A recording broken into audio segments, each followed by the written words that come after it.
My name's Gail Halverson, and I am an architect, but I also run SEDA Land, of which is nothing to do with architecture, or very little, and I don't know anything about it. But that's one of the great advantages, is that I am actually distant from it. So SEDA Land is a group within SEDA which looks at rural issues and aims to, has the very ambitious aim of regenerating rural land, both environmentally, socially, and economically. And we have run lots of events over the last 3 years since we were founded. And I was told that this was meant to be a synopsis of the Scottish Government events that we ran earlier this year. Well, I'm not going to do that because, slide please. You've got them all. No, next slide, please. Brodie's gone, right? Okay, there we go. Oh, you can do it. Oh, well done. So we ran 4 events.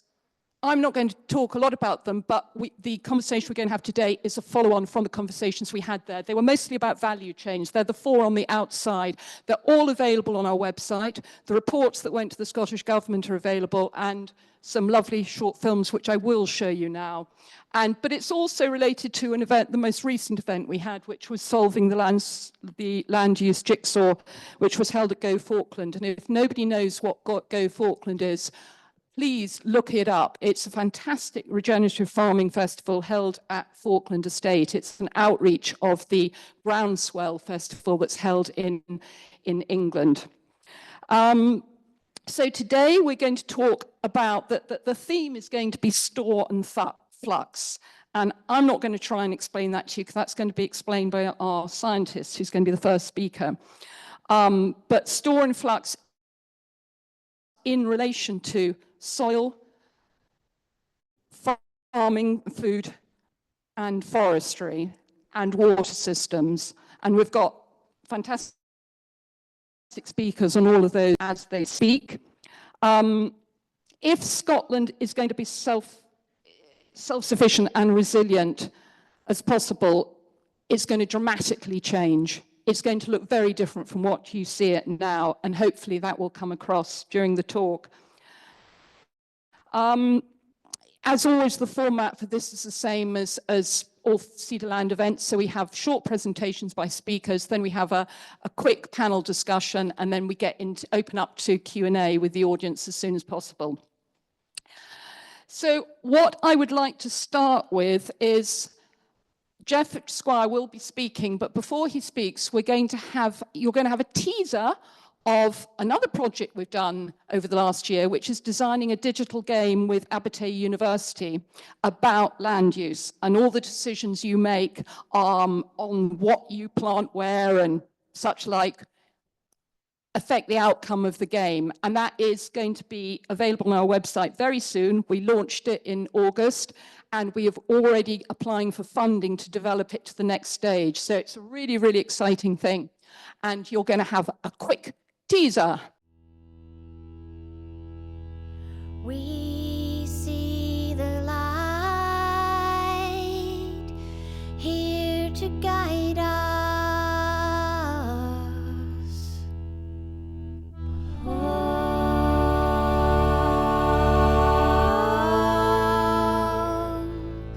to guide us home.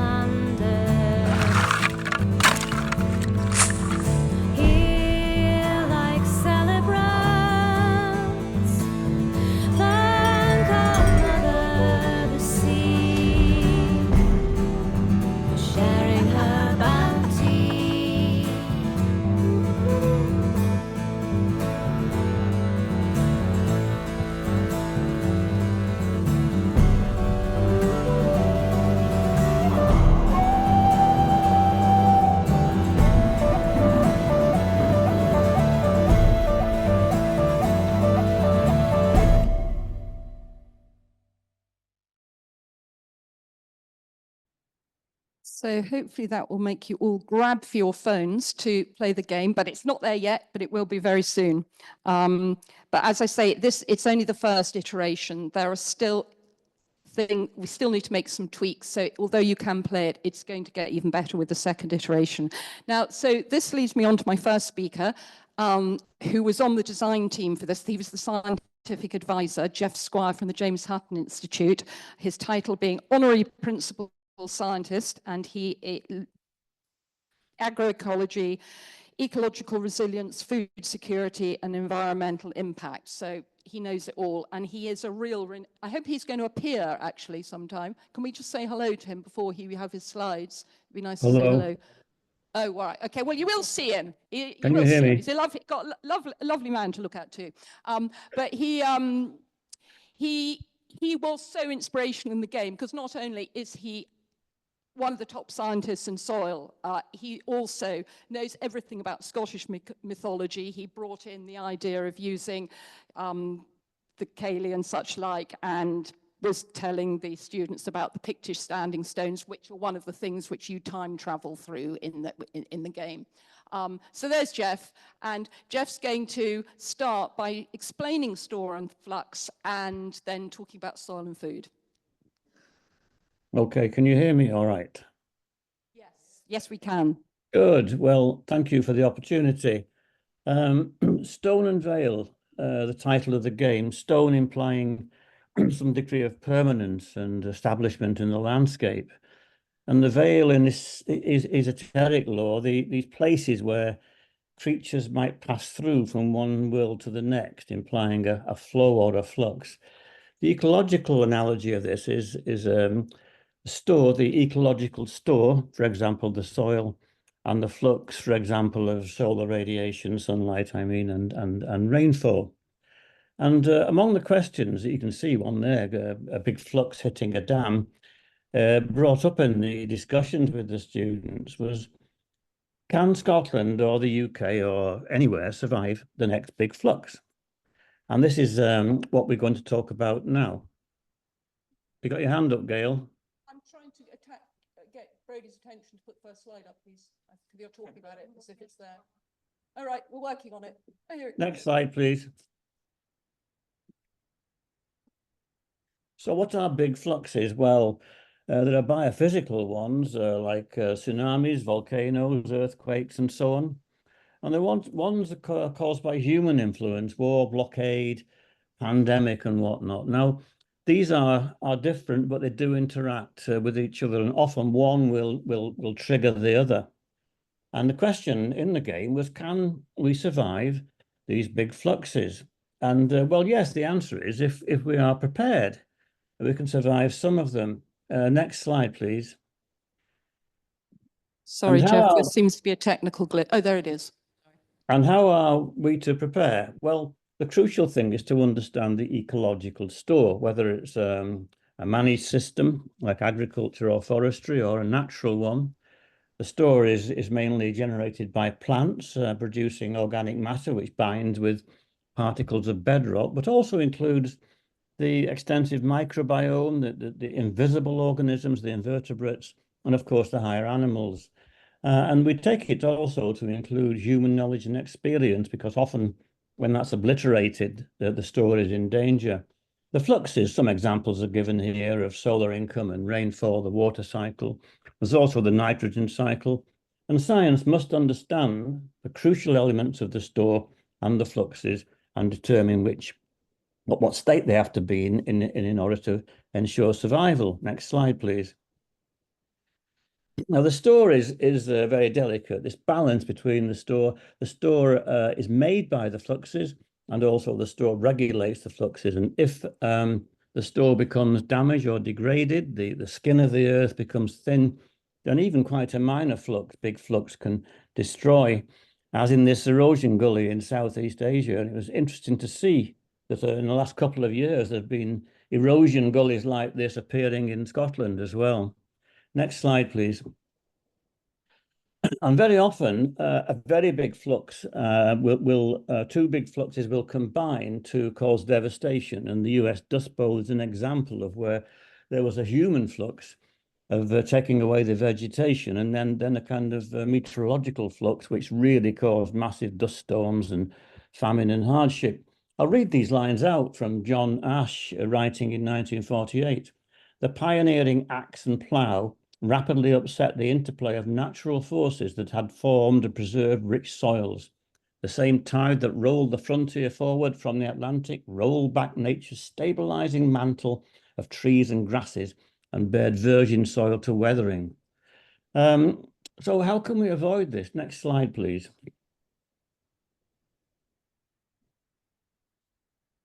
Next slide, yes. We have to understand the cycles there are in land use and land degradation. There's a natural ecosystem which has been converted to extensive production or sustainable production often over thousands of years. And by sustainable, I define this as a system of production that has been around for not tens of years, but at least hundreds and mainly thousands of years. And there are examples of these kinds of production throughout the world. But too often, sustainable production will lead to extractive production through lack of care or greed. The land becomes exhausted and reverts to a secondary system. Occasionally, as in the Dust Bowl, you get a direct link from the natural ecosystem to land exhaustion in a very short time. So you have to understand this cycle, understand if we're in sustainable or extractive, and if we are in extractive, then move back to sustainable or extensive. And we do this by understanding the store. Next slide, please. Now, what of Scotland? It's well over 5,000 years since agriculture began here, and we're not the Dust Bowl yet. But are we sustainable? Are we extractive? Whereabouts over this period where have we become? Next slide, please. And while there are many examples of sustainable production in Scotland, and I mean that, there's good examples of it. There's far too many examples in recent decades, not hundreds of years, thousand decades, of becoming too extractive. Large areas of land disturbed in felling or harvest, soils waterlogged, compacted, erosion occurring. Parts of the country are kind of erosion hotspots. And the crucial point about this is that in these processes, we are losing B4A, that is biodiversity for agriculture. This is the living things that I talked about that make the store and process all the incoming and outgoing fluxes. We're losing B4A, which is a very poor state to be in. Next slide, please. So why is this? If you look at Scotland, from a point of view of our scientific work over the last few decades, many types of crops and grass grow here. At a project called the Living Field based at the Hutton, we grew over 200 species of plants that had been used or are being used for food, timber, medicinal purposes, dyes, and so on in one little area. The latitude is shown on the areas shown on the map, the darkish areas are the arable and managed grass, within a region of the world where there's an ideal balance in summer between incoming solar radiation drawn out over a long period and temperature. Yields are high, potentially by global standards. And the weather, even though people think it's terrible, is really within safe limits for most plant growth. So plants grow well, degradation needn't occur. Why is it occurring? Next slide, please. And what we're seeing now, this is quite a complex one. It's my final slide, but it shows that where people are at a given time will depend on where they've been over recent centuries. And I'm drawing this connection now between the 1870s and the 2020s. And the line here shows the area of arable or tilled land, the other area being mainly managed grassland in Scotland, and its progression over the last 150 or so years. In the 1870s, there was a major biophysical flux of terrible weather, massive killing of livestock, crop failure, famine, really severe deprivation. And the big human-induced flux came from government, and it said, well, we aren't going to bother helping you lot. We're going to import the food, and food was imported mainly from North America. There followed a phase of rural depopulation. A.J. Simon called it the 40 bleak years, when agriculture declined, rural farm workers left, and so on. So that by the time the two great blockades of the last century occurred in 1914 and 39, the country was simply unable to feed itself. You can see upticks in the areas here, 1915 and so on, back to arable, and again in 39 up arable, but they both soon declined again. And perhaps the only sign of reasonable foresight here came in what was called the Agricultural Expansion Programme, late 1940s, 50s. And this was a plan, a government plan to actually improve things for the future. And it led to the phase of intensification, 1960 to 1990, when yields in this country trebled. At the same time, inputs trebled, with especially of nitrogen fertilizer. And by the mid-60s to 70s, the country could actually feed itself in cereals and legumes and so on, and vegetables. But the problem was, it turned to globalization. It was a time when countries could source their food almost anywhere. They bought the cheapest food from international food chains. If you think of something like beans on toast, which was my staple diet as a kid, it comes from 10 different crops, none of which are grown in this country. Stunning, really. So the agriculture here moved more towards alcohol and livestock and away from the grain cereals and so on. And CAP subsidy didn't help very much.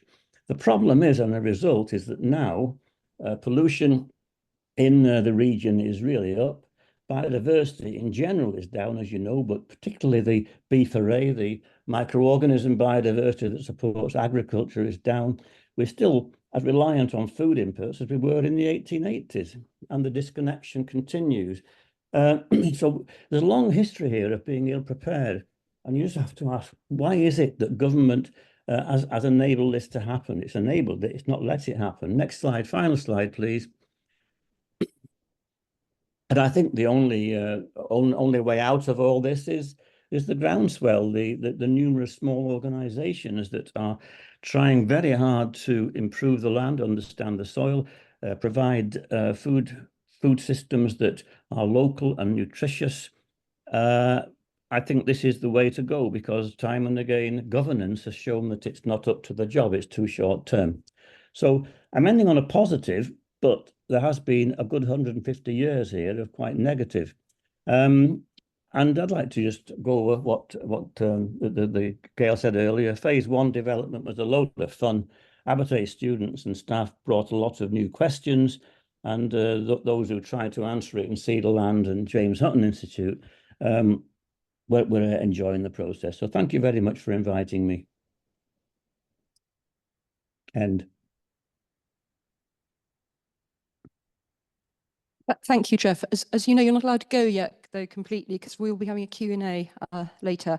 But so the local food chains that Jeff is promoting there is exactly what the second of those Scottish Government events that we ran was about. And we're just going to show you a short film now of the morning, which was the tour of the farm just down the road, Huntley, Knock Farm. And I'm delighted to say that the filmmaker is actually Katie, who was chairing the morning event and filmed it with her Shmoo hat on as a filmmaker. So thank you, Katie. And this is the film she made of the morning event.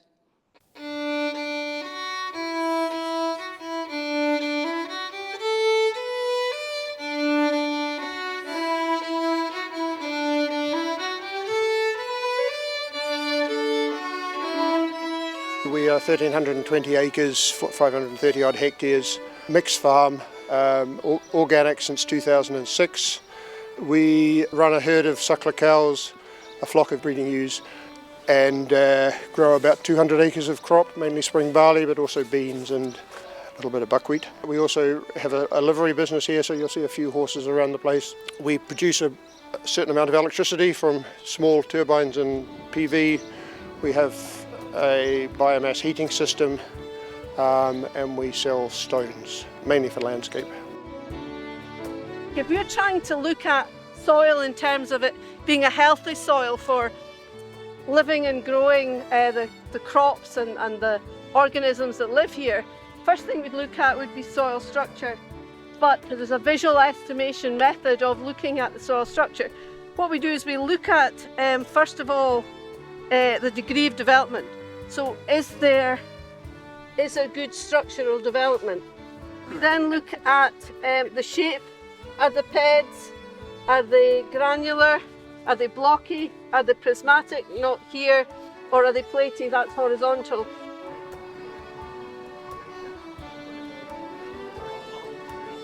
We were looking at all of the high protein crops that could be grown in Scotland, so that included things like baba, bean, pea, hemp, buckwheat and lupin.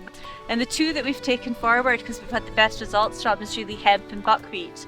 And we've had good results from a nutritional perspective, but the environmental benefits of both of those crops make them really worthwhile. Beth and I have been here since 1989. Beth's family, who owned the farm originally, have been here, bought the farm in 1923, so last year was our family's centenary on the farm. It's always been run as a mixed farm for the last 150 years or more, and we've carried on that process. All we've done is strickened it up a wee bit by going organic.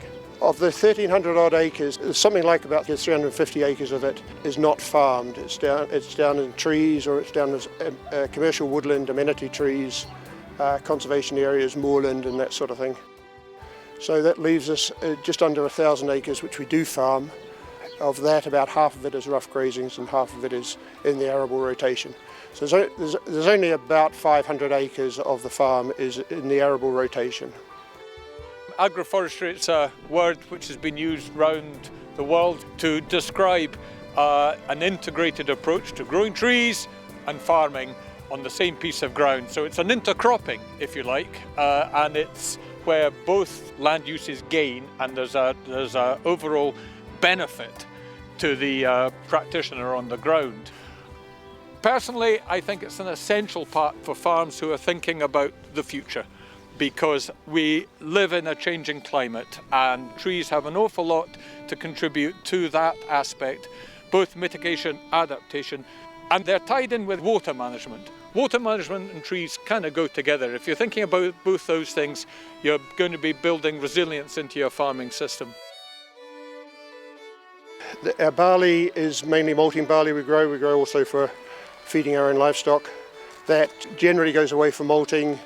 It actually now is committed to 2 distilleries who both make organic whiskey. Our whole concept is very much integration. We consider ourselves primarily as land managers more than farmers perhaps. We couldn't keep the cows without the sheep, without the horses and without the crop. Maintaining soil quality, minimising our carbon footprint and ensuring that the water that leaves this farm is good are the 3 important things. Biodiversity also important to us. To keep that balance is really crucial to the operation of the whole farm.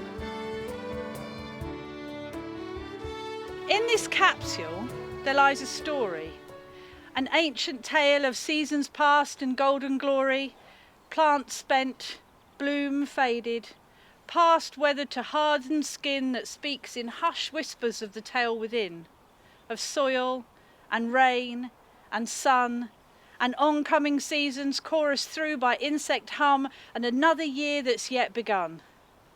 It tells a story of a fragile seedling that survived the odds and springtime's needling as it stretched for the sky, revealing our hopes and reasons why we drive towards the harvest. After all our shared challenges, there now remains this seed. And in the circle of this long story of the battles fought and won, within this small hard casing is the story yet to come. Thank you.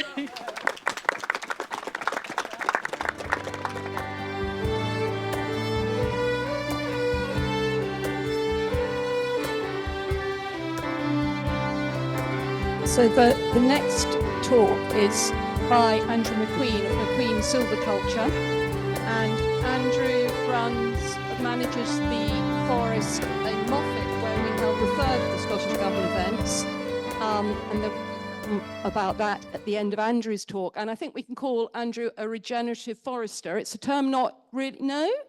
Oh, I mean, everyone knows about regenerative farming, but we don't call it. Is that because you don't think you warrant the title or you don't like the title? It's too much to unpick. All right, fair enough. Anyway, he is a very ecological forester, as you will hear now. I might stand up as well, I think, to save my neck. So yeah, good afternoon, everyone. I picked this picture to begin with just because I think it's probably the kind of image that will conjure up in your minds when you think of Scottish forestry. Lots of wall-to-wall spruce. Jeff kind of alluded to this idea of, you know, after some of the world wars, forestry like agriculture benefited from this, you know, big improvements in agricultural machinery, lots of cheap availability of fertilizer, agrochemicals. So we kind of took to the uplands and decided we would, you know, modify, homogenize, quote, improve really to bend nature to our will and produce a fairly narrow outcome. You know, those forests were created as part of the sort of agricultural policy of the time, and for what they were created for, they've succeeded wonderfully, and they've produced lots of timber and produced or rather supported a very buoyant domestic timber sector. But you know, societal demands of forests have moved on quite considerably, and I think you wouldn't have to argue too hard to say that, yeah, the definition of success is a very, very narrow one. So from one big spruce forest to a different kind of spruce forest, these simple systems are wonderful for production. They're very simple to do. They have very good outputs, create very good returns for investment, but they face a number of pretty big existential threats. So there's some large spruce forests in Central Europe, well, all over Central Europe really, that are facing sort of landscape scale mortality due to the impact of a particular beetle called Ips typographus. Although spruce forests in Europe are entirely natural, as is this particular pest, but unfortunately a number of climatic impacts, which are climate change driven windstorms leading to lots of damaged timber, which in itself is creating perfect breeding grounds for this particular pest, but particularly severe drought conditions. You know, since 2018 we've had back-to-back severe droughts in Europe, so trees' ability to respond against pathogens has been very much reduced by that. So you've got these two compounding factors. But the third one really is human influence too. We have taken steps to actively simplify forests to make them more productive in one sense, but it's left them potentially quite a lot more vulnerable to the slings and arrows. So as a large-scale spruce grower in this country, it's a pretty big cautionary tale of the vulnerability of some fairly simple systems on the continent. Closer to home, we've definitely seen impacts of changing climate. I guess it's probably easiest summarised as just extreme fluctuations, extreme variations. So picture on the left is some spruce getting very badly frost damaged. Late frost, sort of middle of May, severe May, but also later now. So these spikes of extreme weather seem to be sort of appearing in places we wouldn't expect them. So sites that would normally be not a problem for frost, they're not in a hollow, not somewhere that would be problematic, suddenly are, you know, under great threat. Picture on the right-hand side is drought crack. So somebody earlier talked about spring drought in the growing season when trees are really flushing, pushing water up their stem. If there's not water to be had, there's only one way to move pressure, and often that is to break. Not a problem ecologically if you're a tree, you can weather that, but as a timber tree, if you want to saw that into boards, obviously that's no good. So we're seeing the impact of, you know, it's maybe small scale at the minute, it's sort of canary in the mine shaft, but we are already seeing problems in areas that were, you know, high rainfall area here. You know, annually we're probably getting more rainfall, but the skew between summer and winter seems to be becoming a bit more extreme. So when the trees really need the water, they don't have it. We often talk about resilience in sort of biological terms, in terms of the natural world, but I've never really known a time where people have been so engaged with land management. So I think we've seen a precedent set before that where public opinion turns against certain land uses or considers them not in favour, then so does political and favourable support in other aspects. So these two pictures are actually from Ireland, but it could probably be Scotland. So, you know, afforestation for a relatively narrow range of outcomes. People have strong feelings about it. You know, it is tied up in lots of political and class stuff that we can't really go into, but yeah, you have to be resilient to societal trends and fashions and what people think as well. So quite a different type of forest still in Scotland, maybe a variation on a theme, but I think what will jump out at you is the increased diversity, both in terms of we have lots of different species and colours. It's a very pretty picture. But in general terms, in terms of responding to threats and resilience, having a range of different species, very simply, if we have host-specific pathogens like this beetle, like spruce, for example, if we have oak and larch and birch that aren't susceptible, then that makes the landscape inherently more resilient to that particular threat. But also this landscape has a lot more structural diversity, so there's a lot of different ages of trees in there. So certain abiotic threats like wind, if you're a very small tree, you're less susceptible to a windstorm than if you're a big, large, mature tree. So a lot going in that landscape. So in general terms, probably more biodiverse as well. We'll talk about biodiversity because it is a big key factor. So talking about generalizations, this ought to be the type of landscape that policy is sort of moving us towards. What we know for sure is that we won't be able to manage all these varied threats, some of which are still sort of unknown and unquantified. We won't be able to manage them in a very interventionist way. We can't cut and spray our way to solutions necessarily. So if we look to natural forest systems for inspiration of how do we keep things safe, biological diversity does seem to be the main agent of, responding to disturbance events on a large scale. And we've been really bad, I think, in land management in Scotland in general at siloing sort of production on one side, biodiversity on the other, which is a problem. And often biodiversity is viewed as something that has to be, you have to compromise production in order to achieve biodiversity somewhere. But to use a simple example here, we've got a spruce stand on the right-hand side that has some natural birch seeding into it, which in the past would be, that is space that spruce should be growing, let's cut it back. But if we use those lovely buff-tip caterpillars as an example, if their presence because of that birch that they feed on is likely to increase the invertebrate or avian predation in the stand, if it brings more natural enemies into the stand, perhaps that when bark beetles come to damage our cash crop, there's more natural ability there for those to be mopped up by biological diversity. So if we look at biodiversity not as an awkward has to be tacked on, but if we look at it as like an agent that will actually safeguard productivity through the future, then it really changes the conversation, which is important. So why don't we just do it? If that's so good, wonderful, why aren't we just doing that everywhere? Well, we have the luxury at things like conferences. We can speak in general terms. We can say generally more diversity equals more resilience. And we think, yeah, great. And everyone claps and wonderful. But practitioners on the ground don't get the luxury of generalizations. We have to deal with very specific scenarios. And often the science doesn't support the utopian version of more diversity is always more good. So, for example, a friend of mine was one of the authors in the paper on the far right-hand side, which looked at long-term trials of Scots pine and Sitka spruce in mixture. The idea being that Scots pine being a drought-tolerant species, when you combine it with spruce, it ought to confer some drought tolerance onto the spruce too. Not only is it not true, but actually the two separate stands as monoculture performed better than the two mixed stands. So it's not to say that diversity isn't good and doesn't work, but we have to be really careful that we don't just sort of, make it up as we go along. We do require the science, and often the science can't keep pace with the decisions that we have to make on the ground now. So I think, whenever there is danger, you have to be aware of charlatans. There's plenty of consultants that'll come and tell you should do this and charge you lots of money, but actually maybe that's not the case. So we do have to be a bit careful. Land use, or rather land quality, is another major factor. Most forestry is what it is because it was planted on fairly marginal, challenging ground, exposed climate, infertile soils, wet soils. So our ability to grow a wide range of species is quite constrained by that. And that's a climatic and geological reality, if you like. That can't be changed with ideology. So that is what it is. And if we move down onto better soils, as is sort of happening in places, we get a perceived conflict with agriculture. And, you try and plant good food producing ground and you'll have the NFU on the phone pretty sharpish. So wondering what you're up to. So integrated land uses was mentioned in one of the previous things. Agroforestry has a big role to play. But we have very, very hungry consumers. I'm sure you're probably aware that the United Kingdom, imports 80% of its timber use. We only grow a small amount in terms of what we use. So we're a massive, massive timber appetite. And because of the sort of specialization we've done in growing, because we've sort of produced a very narrow range of outputs, we have a processing sector that's developed off the back of that and now wants a very uniform, very small product. It's a bit like, the sort of homogenization of fruit in the supermarket chain, if you like. So specialization leads to narrowing of the supply chain.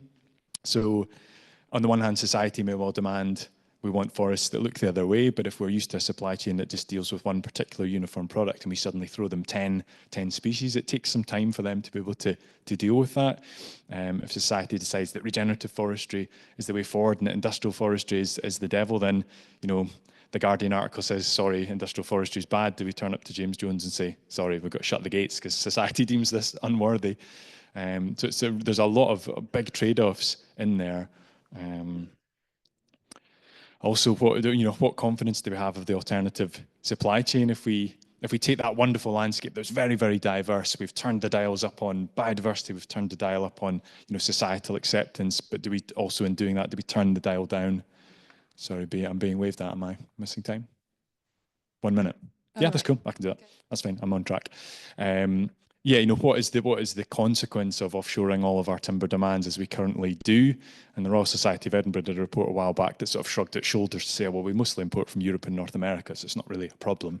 But actually, when you take to Europe for examples of problems, you don't have to go very long. My personal favourite is Latvian State Forest Service lost its FSC certificate in 2010, and guess what? The London Olympic Stadium was absolutely rammed full of, allegedly, Latvian timber. Problems. A bit of a whistle stop.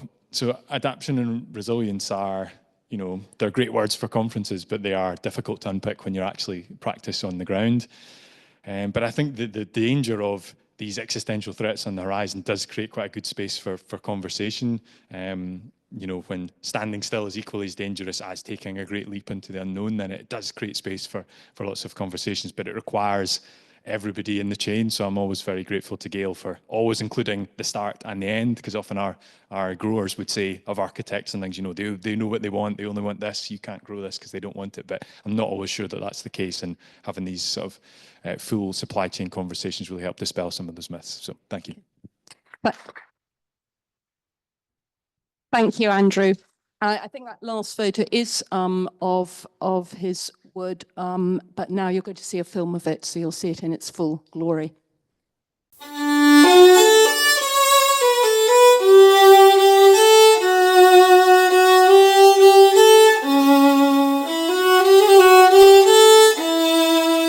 Well, we're down here in Muffet, really with a huge group of people to look at what's happening in forestry in Scotland at the moment, to discuss what should be happening, what the obstacles are as to why things are not happening, and what can we do to change that.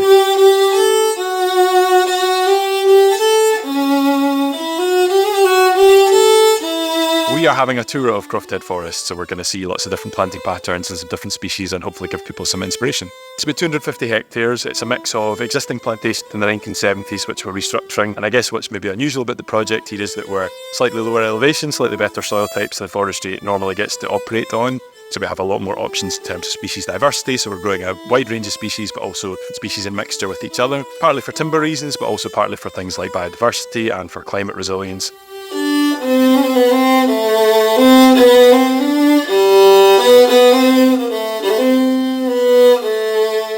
It's really important to get people out onto site to have conversations and see things. And I think it breaks down a lot of barriers, and people have perceptions about what forestry is or about what farming and land use is. I think it's great to show people that there are different ways to do commercial forestry. It's not just one model. There's lots of different ways. There's lots of different trees that are commercially viable, and you can do it and meet multiple objectives at the same time.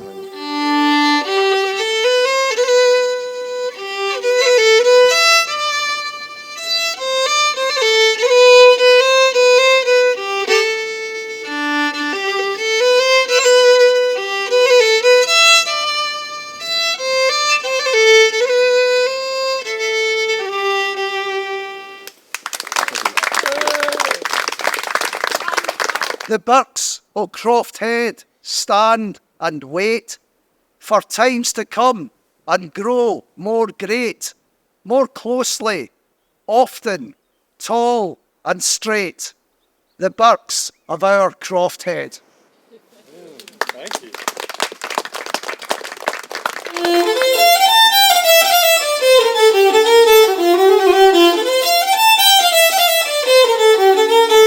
The thing I think about quite a lot is how we often say that a short rotation forest, the cypress spruce plantation that's maybe on a no-thin regime, isn't a real forest. How is that much different, say, from short rotation coppice? So say from willow or alder or poplar. I mean, we're feeling the effects of climate change already, in the sense that temperatures are increasing. Every year there's another threshold broken for record temperatures. Traditionally in Scottish forestry we've grown a lot of trees like spruce, which are quite thirsty trees. They need quite a lot of water. So now we're maybe moving into, particularly these lower elevation, better soils. Maybe there's a case to say that in 50 to 100 years, spruce isn't going to maybe be as suitable, or it may be more susceptible to pests and diseases if it's under drought stress. So we don't necessarily know what will be the better answer, but I guess we are trying to spread the risk, planting different species in different patterns to maybe try and hedge our bets for what might be coming. But absolutely, our project is still very much about production of timber, so spruce and Sitka spruce particularly, although it's much maligned, is still very much part of that.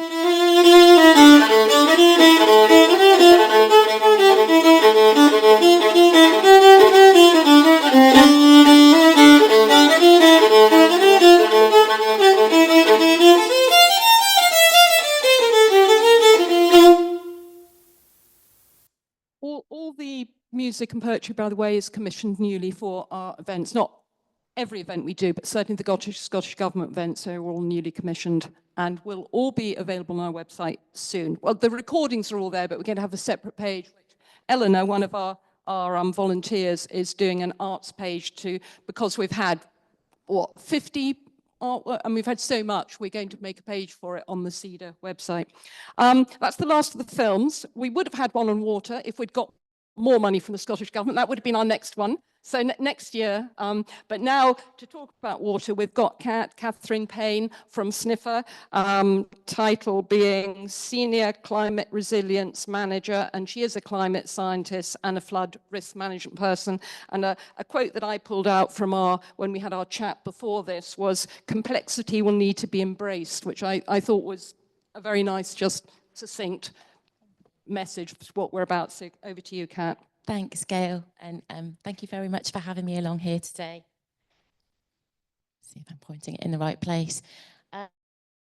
Yeah, so this graphic was produced by the Adaptation Scotland programme in partnership with the Met Office. It was produced in 2019 and it had to be updated in 2023 because the trends that we're observing in terms of climate change in Scotland are changing so fast. So we are seeing the average climate getting warmer. We know that the last decade was over a degree warmer than the long-term average, and the warmest year on record was 2022, where we hit the 35 degrees mark for the first time in Scotland. Looking at the climate models going forwards, we're going to be hitting the 40 degrees mark this century. So the climate is going to be very different to what we're used to. I'm speaking particularly about water today, and water is very much the medium by which the thermodynamic engine of the climate works. So it's rainfall really where we're seeing the biggest changes in Scotland. So the old version of this graphic said that winters were 18% wetter than the previous decade. Just 3 years later, we can now say that winters are 29% wetter. All of these trends are increasing. In terms of sea level rise, and this is the area that I have got particular climate geekiness, sea levels, as of about 10 years ago, they were trebling compared to the sea level rise compared to the 1990s. Sea levels are now rising about 4 to 5 times as fast as they were in the 90s. And we don't know how steep these curves are going to go. There's a lot of uncertainty in the science. Not many people get that excited about changes to averages and decimal places of temperature change, because I recognise not everyone shares my kind of climate science fangirl tendencies. So we worked with the Adaptation Scotland programme worked with kind of academics and practitioners from across Scotland to try to identify what could be sort of relatively modest changes to averages, what could they mean in terms of the impacts that we'll feel on daily life. And as you can see from them here, an awful lot of them will be changes to the water environment, or the impacts that occur will likely occur as a result of changes to the water cycle in Scotland. And something that I think we struggle to get to grips with is that we will be coping with these events potentially simultaneously or in quick succession, and we'll be coping with these events happening in Scotland, but also happening all around the world and potentially having an impact on us. And it's a real stretch of the human imagination to try to think about that, but I think it's fair to say that the future is going to be very messy and very surprising.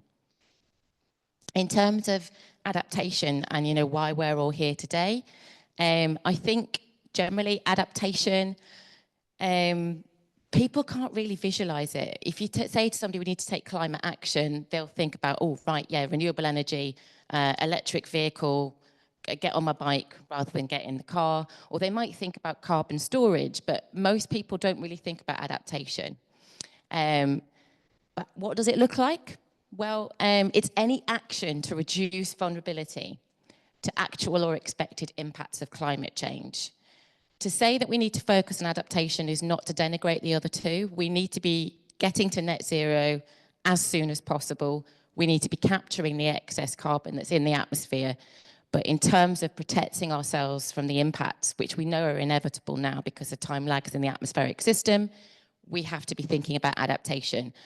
And it makes the biggest sense, because we've got a very short window of time to act, if we can combine all three of those types of climate action into every project. When we're thinking about adaptation and what it looks like, we're actually quite lucky where we are today in that we've just been through a massive societal period of adaptation to a rapidly emerging external threat. So we saw from COVID-19 that if you are reacting on the back foot, that you will tend to make decisions which have negative consequences, that might widen inequalities, and that your adaptation action usually needs to be kind of multifaceted. You can't just wear a mask or just, you know, sing happy birthday while washing your hands. Was that really advice we were given? So it's the same thing with climate change adaptation. We need to be thinking about how to make all of these different aspects of modern life or a business or a community more resilient. And we need to be doing them all at the same time. So everything, everywhere, all at once was what Antonio Guterres from the UN put it as.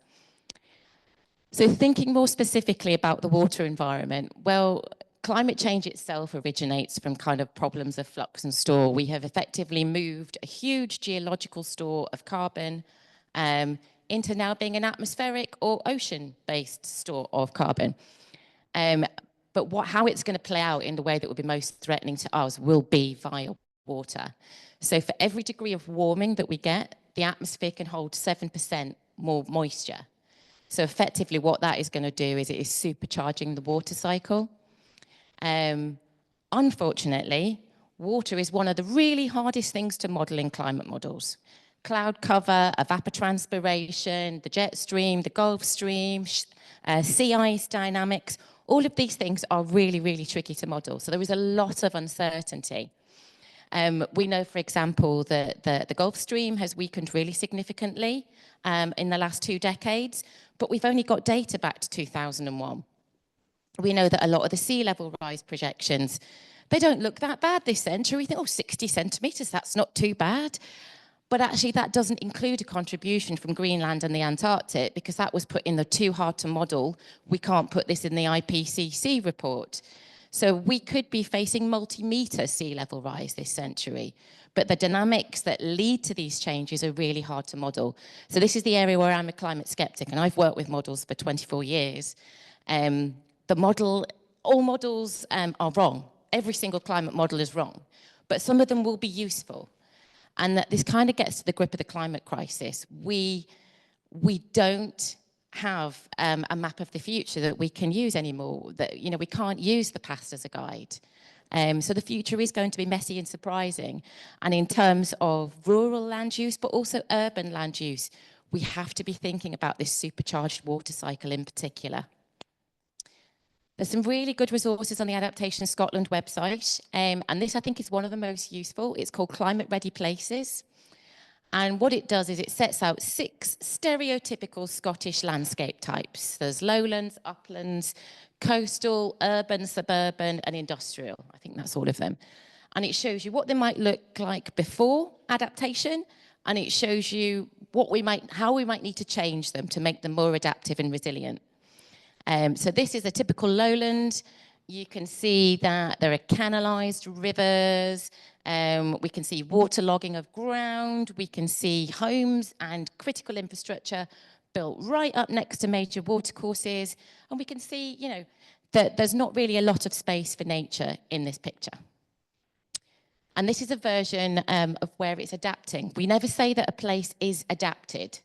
We never know what the final endpoint is going to be. It's not like net zero. We don't get to 0 when we're all done. So on this, you can see, I have to say, on the actual resources on the website, you can click on every little bit of the image and it'll tell you what's changed. They're really, really useful. But you can see here that things like the extractive gravel pit, that's now a pond for biodiversity, water management, and also recreation. You can see that the playground that's right next to the river, that's been retrofitted so that now it's designed to be flooded and it will recover quickly. You can see that we've renaturalized watercourses, that we've let the river reconnect with its meanders to make that space for water, so that water then doesn't come shooting downstream to, you know, Brechin or whichever unfortunate town happens to be downstream of the watercourses. You can see that we're changing some of the crops, that we're perhaps ploughing with the contours of the land rather than perpendicular to the roads, that we're not flooding roads. There's a lot of little changes that have been made, but the overall result is really quite significant. And these resources demonstrate the kind of how specifically place-based a lot of adaptation has to be. I won't go into this in detail, but if anybody is interested, we did a fantastic study that we published last year, which is looking at what are the barriers to kind of landscape scale adaptation within Scotland? And when I say landscape scale, that doesn't just mean rural. Cities and towns are part of the landscape too. And how can we better manage and use our land in Scotland to mitigate some of these threats that are coming to us from climate impacts? And some of the key findings are there, but again, that's on the Adaptation Scotland website. But what you can do right now, I would suggest, go to the website and look at the resources, work with your local climate hub, but also spread the message that the measures that we need to adapt to the impacts of climate change, it's not going to be like a hair shirt. They will actually help deliver better places, more livable places, better well-being, better quality of life, and stronger local economies. So, yeah. And then I've got a really cheeky ask as my last slide. But if anyone is based in Southeast Scotland, whether you live or work there, we're currently carrying out a climate risk assessment for the region. And one of the things we want to gather is people's stories of damage and disruption that they have noticed in the region. So if you scan the QR code, you can add a wee story to the map. Thank you very much.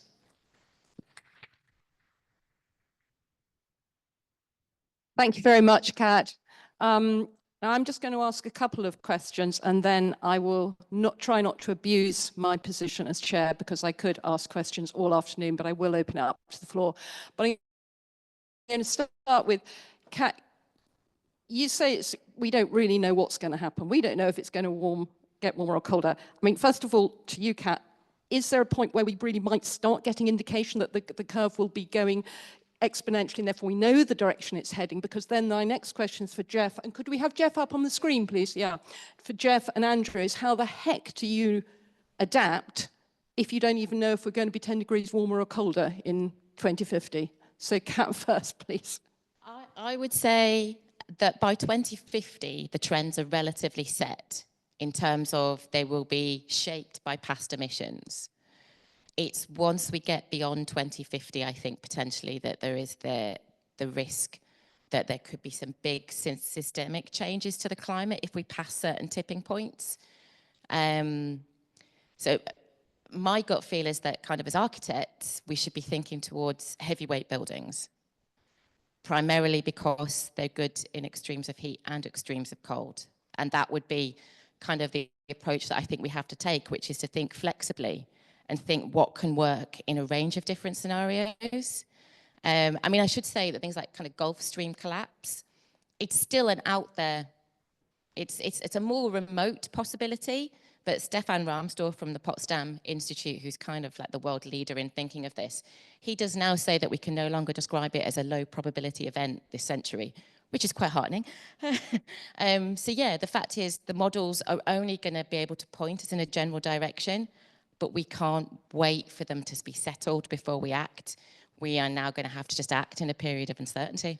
Yeah, right. Thank you. I mean, so for architects, it's easy, apparently. We can design for both. But for crops for food and crops for wood, I think it's a lot more difficult. So Jeff, first, how do farmers adapt to that? Well, the region has adapted over many centuries, millennia, by growing a range of different crops and trees. Now, we're fortunate, unlike some countries, where we have three main cereals, wheat, oats and barley. We relied on oats for quite a long time, many, many centuries. Provided we can adapt these in different formations to different growing formations, whether it's agroforestry or mixed cropping, different seasonalities, different varieties, then that will help us enormously to get through. Also increasing the sheer number of crops that we no longer grow. So the great agricultural depression meant really the end of beans and peas for us. It took them a few decades. It bottomed out at 1930.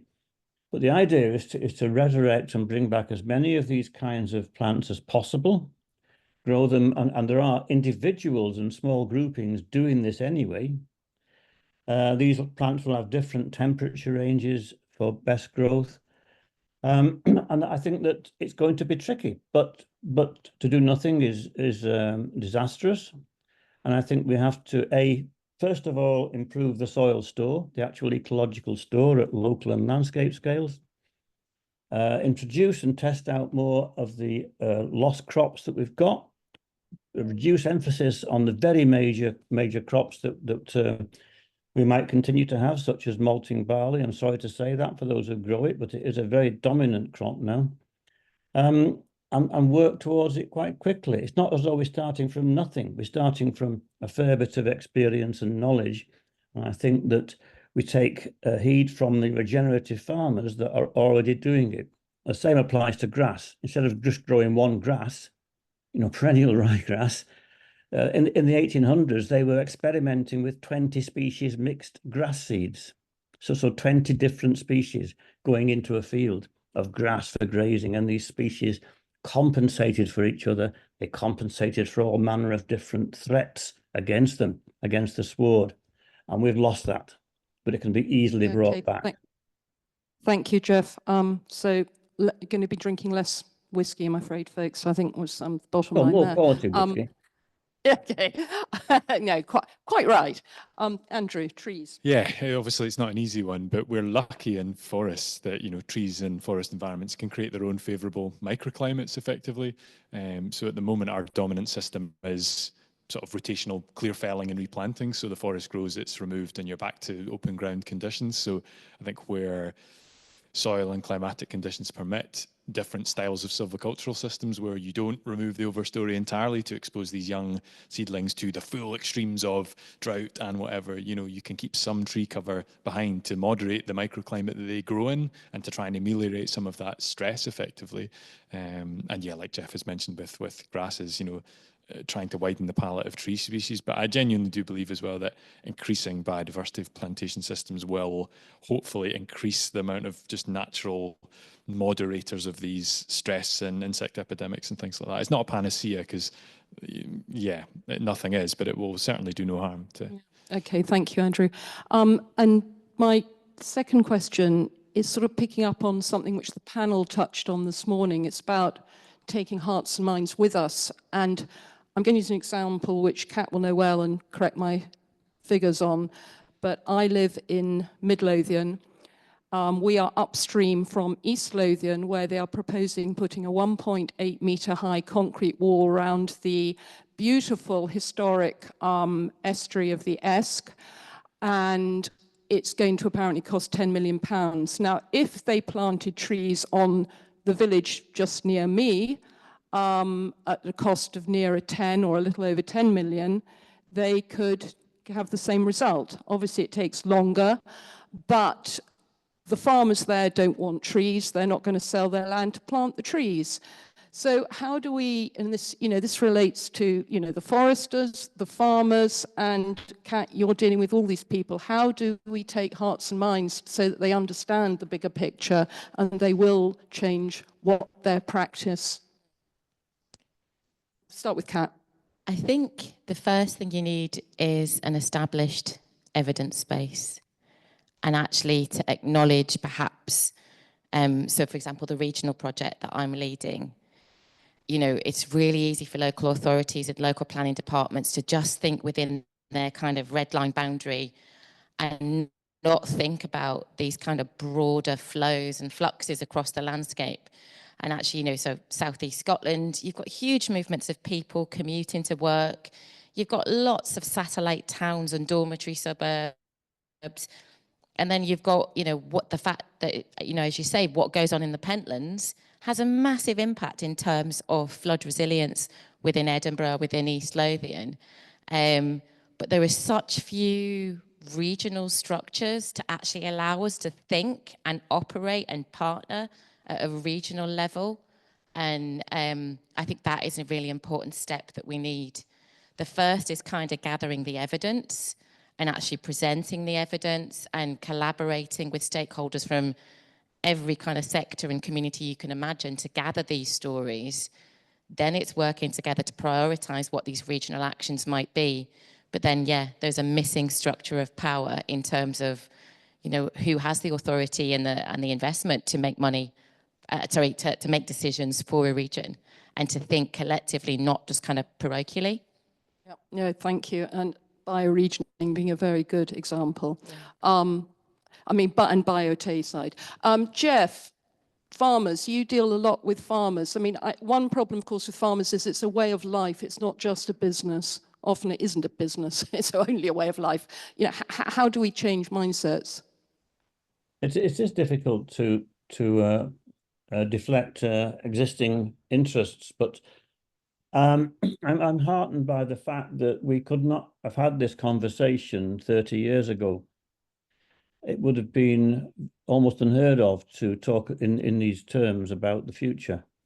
And things have changed enormously from what were really entrenched attitudes to getting the highest mass yield possible. And now people are talking about the nutritional quality of some of the main cereals and so on. So I think we have to keep talking, pushing, and I'm heartened by some of the recent, you know, examples of communities really pushing hard to change the attitude of the big players and using legal means to alter what's going on. So there is no easy solution. But farming is changing, there's no question. And I think that the evidence needs to be presented time and again. You look at somewhere like the place you showed the farming there, Mr. Paulson and Co. They have a very good quality soil. We happen to have measured their soil well before this, your interaction with them. You can change the soil. You can enrich its carbon by doing certain things. And I think it's a matter of just keep pushing and pressing. There's no easy way through this in the way of in farming. Okay, thank you, Jeff. Andrew, I mean, you're an advocate of planting trees lower, you know, to get quality trees lower down on arable land. So what are your views? Not arable. Don't tell anyone that arable. Well, NFU will be at my door. Grazing. Not arable, certainly not arable. But yeah, I mean, I think the backdrop is that, you know, we have a pretty considerable land tenure issue, don't we? I mean, most of the population doesn't have a lot of equity in rural land use decisions. So I think that's why you get these very flamey culture wars between sort of establishment versus whoever, and they're not often that productive. So, you know, even mentioning Anders Poulsen, you know, that's not very good land tenure. You know, Danish billionaire having all this stuff. The difference is people have decided that what he's doing is good, but who gets to be the arbiter of what is good or bad? So yeah, the movement of, you know, community woodlands and things like, the more people are able to be faced with the reality of what it means to do these things, you then find you're not as far apart from people as you think. So I'm very much in support of more people having more equity and seeing what is involved in land management, and then it tends to break down these culture war barriers, I think. Quite right, and Seedland certainly promotes that view. Do we have, David, do we have any questions from, yeah. Right, this is off to the online Zoom world. Let's go for Louisa Philpott, who's come in with a couple of questions. She had one earlier, which can probably apply now. So is there, speaking of Anders Poulsen and other people who are trying to do rewilding big landscapes, have we got any research on what their effect is yet? You know, people talk about it a hell of a lot, and some people say it's terrible, some people say it's great, but is there any research? And the other one that was looking at, is there, you know, there's all these sort of markets for selling carbon credits for just putting trees in.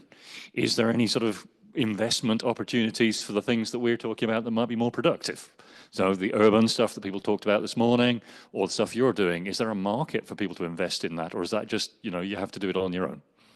Okay, 2 questions there. I'm not sure if maybe Jeff might know about the research, don't know.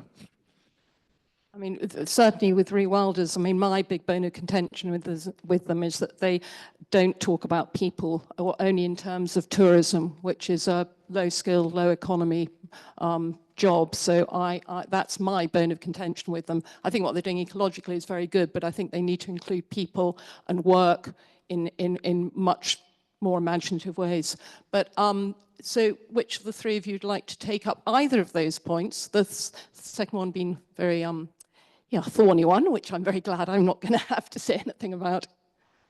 I mean, I don't mind jumping in this carbon thing, because that's always thrown at, you know, planting, and I've done my best to avoid carbon and stuff, because it's, yeah, I don't know, you know, foresters meetings were always woolly jumpers and dogs, and then carbon credits came along, and there's architect specs and fancy suits and whatever. No offense to architects, I'm sure your glasses are very nice, but yeah, so I don't know, paying people for certain outcomes, you know, Jeff mentioned CAP, it's like paying people to do stuff. I don't know, it sounds naive, but it never gets that great an outcome. When people want to do things because they feel they're the right thing to do, you get 90 to 100%. If you pay someone, you know, to go and do something, you get 40, 50% if you're lucky. So yeah, the question was about what do we do? Otherwise, I guess I'm just rubbishing what is there now, so that's not that helpful. But yeah, not all tree planting is about carbon. I'll jump into the second question as well. Yeah, at the minute, there is a significant finance gap when it comes to adaptation. We know this because actually, particularly when we're looking at landscape scale adaptation, so looking at, you know, for example, reforesting uplands to prevent downstream flooding, the people who kind of accrue the benefits are not the ones that are making the investment, and to create the linkages between that is really difficult. And potentially there is a role for insurers and reinsurers in here somewhere.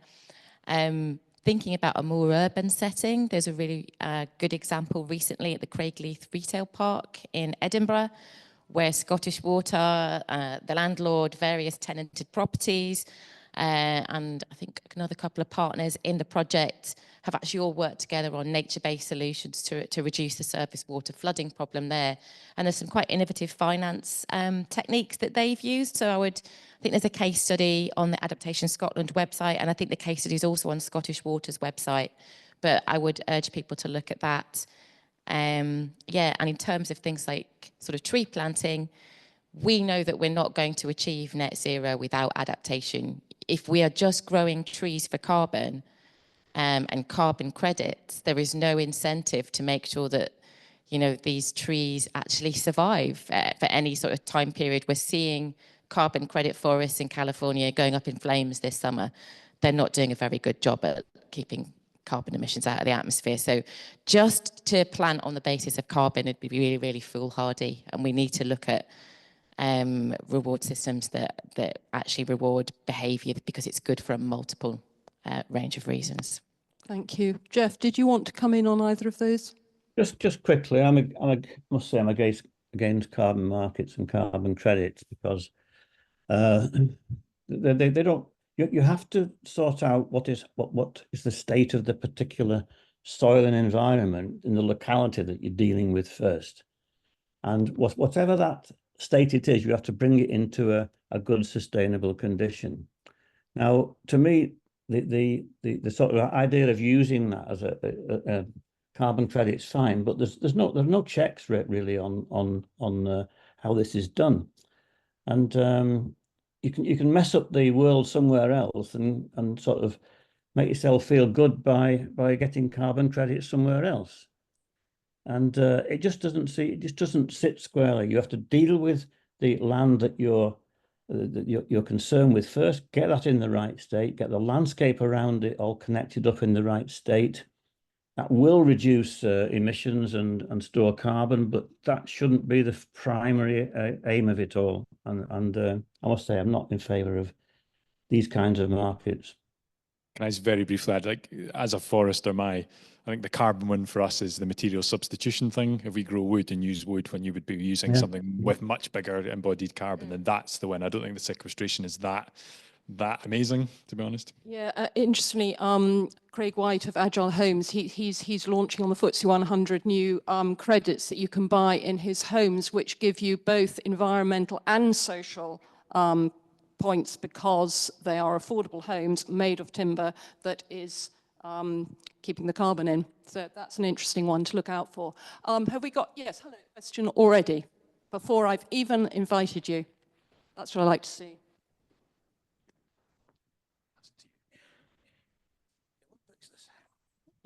Thank you, and thank you all for your interesting talks. Is there any research into keeping the soil healthy for earthworms? Because it's my understanding that a soil which is full of earthworms releases much, much, much less water for downstream flooding. I have to just say, I hope you saw Lorna Dawson from the James Hutton Institute and Safari Gateway, who is never happier than when she's got her hand in the earth playing with worms. She was the other main scientific advisor for the game that we developed, but Jeff will be probably the person for that. Yes, I mean, worms tend to be, invertebrates like worms tend to be the first stage decomposers. They will take organic matter from plants and from other dead creatures and convert it. And by putting in channels in the ground, by chewing up the first kind of the rougher stuff that comes from plants and dead insects and things, they are creating the food for the microbiome that you don't tend to see. But by creating channels there, increasing which is one part of increasing the pore space in soils, you are generally speaking, not always, increasing the water holding capacity of the soil. That's the amount of water a given soil can actually retain. You're increasing that, and you're allowing all the various other smaller organisms to get closer in to the food and to start generating mucilages and stuff that bind the soil particles together. So the earthworms are one part, an early part, if you like, of the overall system, essential for breaking up and tunneling and so on, which all the rest of the organisms then exploit. So earthworms and other big creatures like that are crucial. It's the water cohesion of soil particles they encourage, and the water holding capacity of soil they encourage. So it just reduces the amount of immediate runoff and penetration of water through the soil. So it's correct what you say.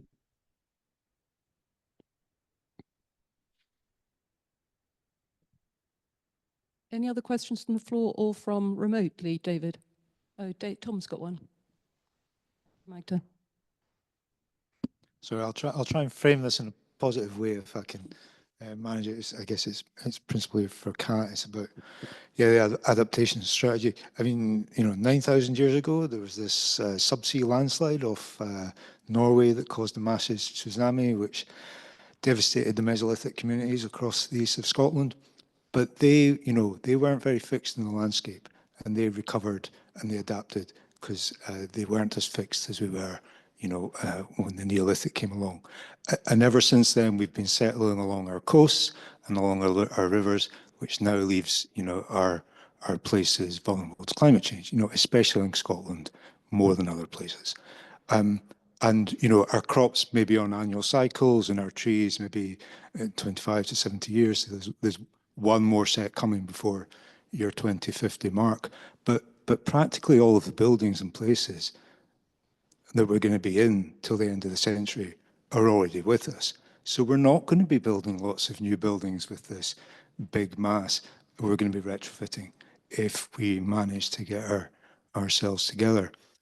But in that strategy, if adaptation isn't commercially viable on the scale that we need it to do, and if policy is lagging 20 years behind the science, which itself is uncertain, and if we've got increasing global uncertainty, making social and political cohesion less likely to give us stability.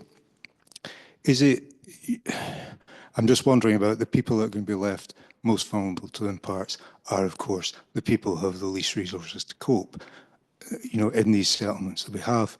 And so in this thing, if we need a biological strategy that's a regional one in terms of developing resilience, within the biosphere, do we need to echo that, as Gail was saying, with a human strategy that is about social cohesion as a resilient strategy in order that we don't have those outcomes? Certainly, I'd like to chip in there quickly, and that is that certainly 3 of our social government events were about local value chains. We are definitely carrying on the timber one. I'm organising that at the moment to follow on for that. And I think it's so important, local value chains. There isn't the economy of scale, but when you look at all the benefits you get in terms of health and well-being, local employment, and just like at a simple level, if you know that your neighbour's cousin planted the carrots that you're eating and that your father-in-law drove the van from the field to the processing plant, you start valuing that food in a way you don't if you buy it from an unknown person in a big supermarket chain. And then there's less wastage too. I'm convinced you wouldn't throw away so much food. So there are so many, and then there's the environmental benefits too. So I do think that keeping products within a local area, and that depends on what the product is, but I'm a strong advocate of that. Who wants to come in first on that? Yeah, I mean, maintaining social cohesion during a period of massive environmental turmoil and social upheaval is going to be incredibly tricky. And I think that's the sort of situation where actually local place-based solutions that are determined by the people that know and love these places best are probably the more appropriate kind of medicine to be using in that situation. The story map that I just shamelessly plugged was trying to sort of start that sort of conversation in our place planning, asking people, your place best, where always floods, or what the impact of that might be.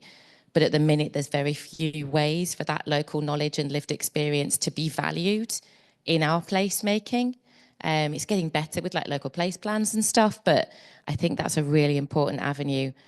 But I also think that we need to kind of flip some of this on its head as well, and think that, Scotland broadly is facing depopulation.